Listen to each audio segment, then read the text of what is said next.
So the Forsaken Boneyard finally got a new addition to its being Dead Sands, which came with the Tokyo Ghoul chapter not too long ago. So of course we want to see what these types of TV coverages and ranges can look like on this map in particular.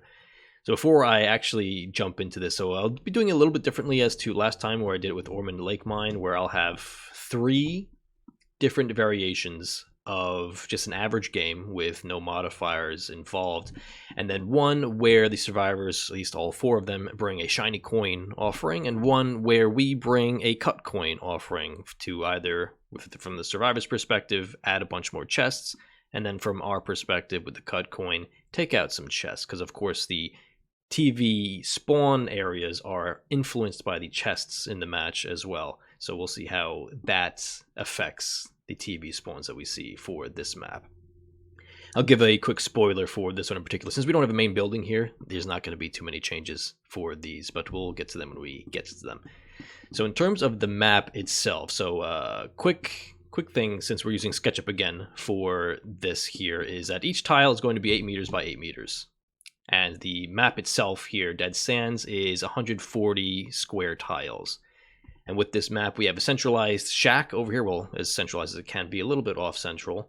And then 4 different jungle gym tiles, one here, one here, one here, and one here.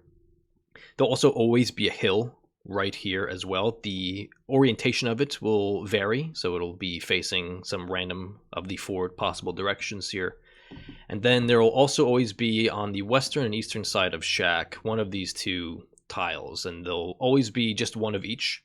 But they could be on either location here, and that'll be the elevated platform with the coffin with the pallets leaning up against it, and then the fountain as well. So again, they could be in either spot here, but they will always be on the east and west sides of shack here.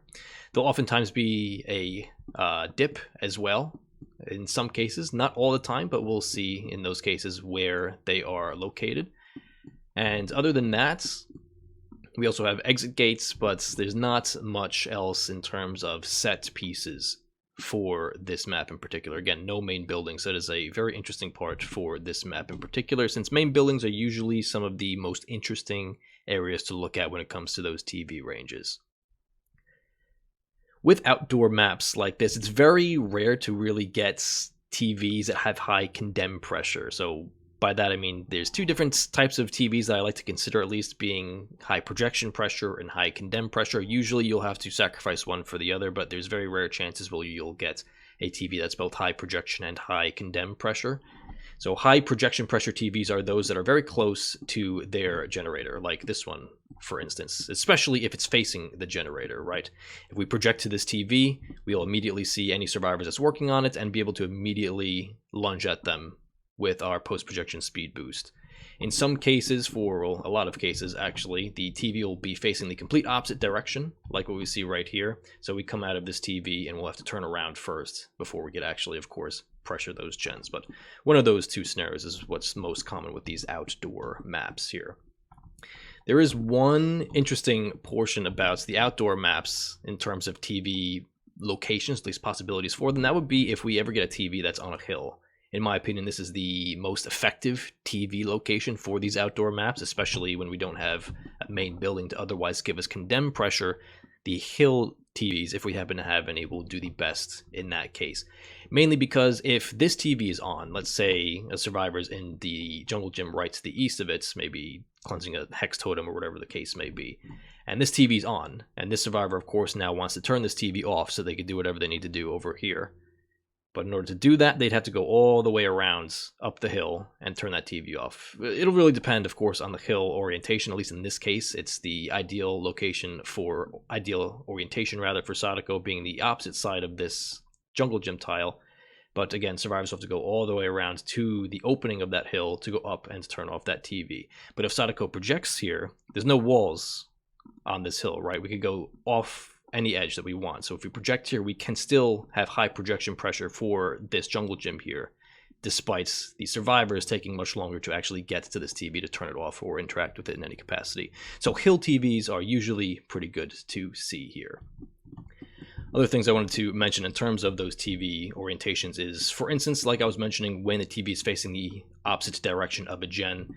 The only big issue with that is when we project out of this TV, or when we come out of this TV, survivors will have enough time to get away in some capacity, right? So if the survivor is on one of these two sides of this gen here, and they hear us project to this TV, they have time to run this way, maybe run this way, even run this way, and we won't know which way they've gone until we finish our projection animation and then turn around and see what's going on.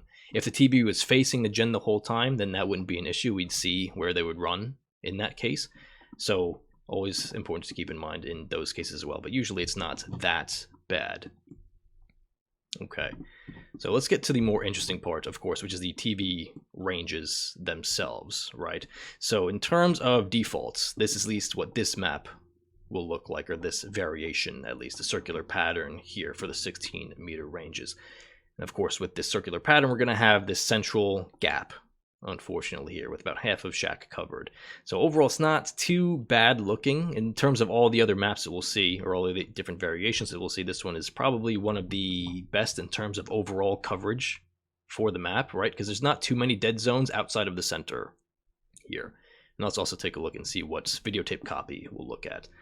So, of course, in this case, Videotape Copy the outer circle, and default the inner circle here. So again, at least with this particular variation, this first one here, really the only issue is this centralized gap here. And there's usually, at least for Dead Sands that we'll see, there's two common patterns in terms of the spread, or the spread of those TVs. So for instance, this one we have that circular pattern, and in this next one over here and a couple of others, we have a more linear or branched looking pattern, right? In this case, not a circle.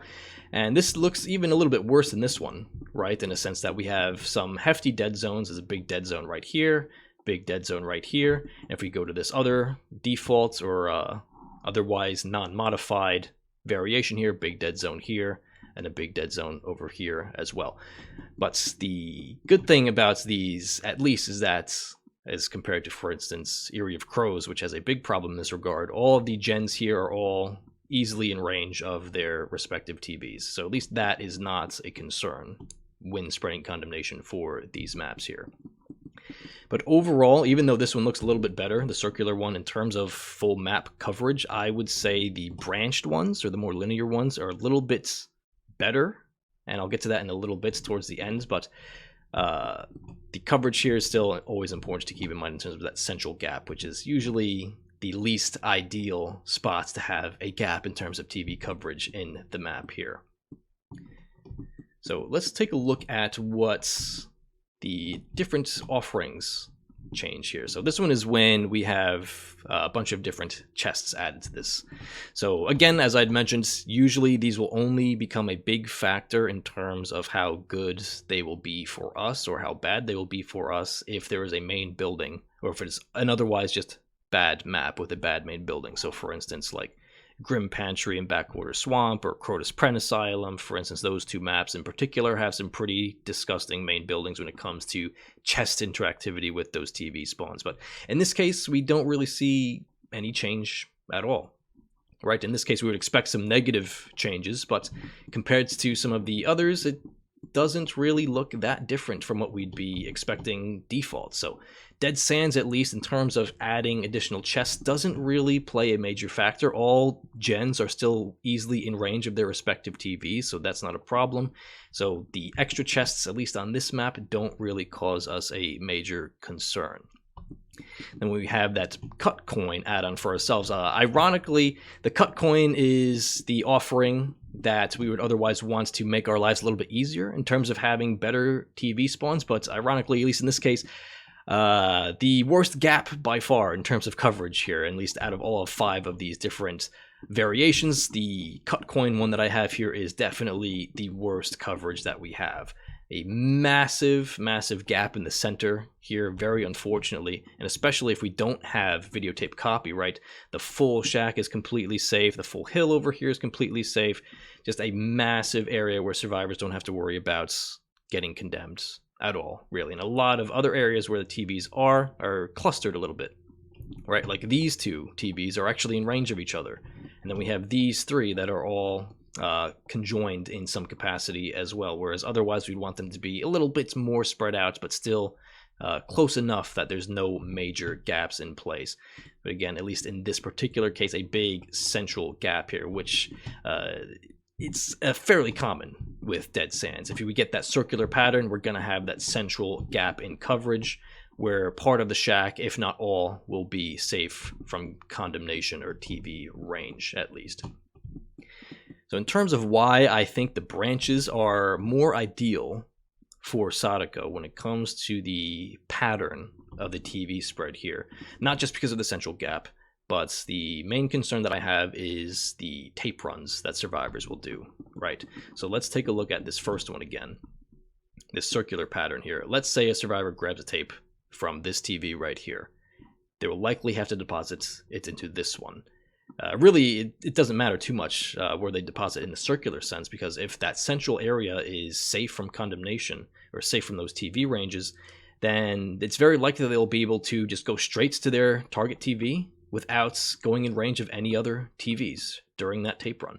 And that is very unfortunate for us, because if we want to stop them from cleansing their condemnation, especially if we're using like the remote control add-on, which is very useful in cases where they would otherwise be going through different TV ranges, then we will be able to spot them in those cases a little bit easier. And if they're high in condemnation already, if they have a lot of stacks, maybe while they're running in that tape run, we'll give them their 7th stack at some point, and we'll see them beelining towards a particular TV with that killer instinct there. But then when it comes to, for instance, the more linear and branched options here, so for instance, let's say we take this tape out of this TV here. Likely we'll be going down into this jungle gym to deposit. And when we do that, we'll likely have to go through at least one other TV range, at least in this case. A little bit more of an interesting scenario would be, for instance, maybe we take this tape, and then we'll likely have to go to this TV to deposit it. In that case, we might even go through 3 different TV ranges to do that tape run. So, of course, much more opportunity for Sadako, at least, to spread extra condemnation and also identify where those survivors are that are doing those tape runs in these linear and branched patterns here.